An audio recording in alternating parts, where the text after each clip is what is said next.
Isang pinagpalang umaga po sa ating lahat, mga idols, mga sisi loves, mga ka-reels at mga lodi loves ko at mga kapwa content creator ko. So ngayong linggo na to is Palm Sunday o araw ng palaspas ngayon, bendita sa mga palaspas o sa Bisaya pa is bendita sa Lukay.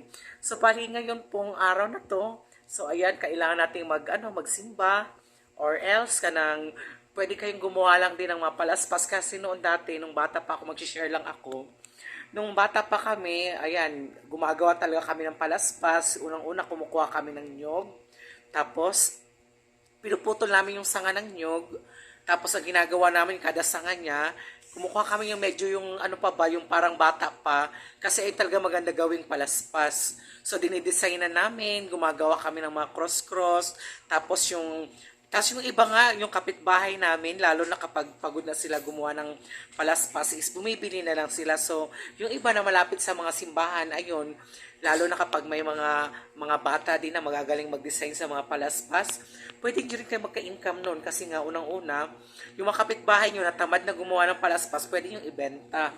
So, dati, pinakamura na yung 20 pesos. Ngayon, hindi ko alam yung isang sanga or isang yung nyog, yung yung bata pa na nyog, siguro ngayon nasa 15 na dahil mahal na ngayon yung mga bilihin. So ayan, ganyan yung ginagawa namin dati. So meron pa kami extra income nun. Lalo na kapag bendita sa Lukay or ayan na nga, Palm Sunday. Talaga kasi pagsipag ko. Madaling araw pa ako mga idols, mga sisilabs ko. Talagang kumukuha na talaga ako niyan sa mga nyog.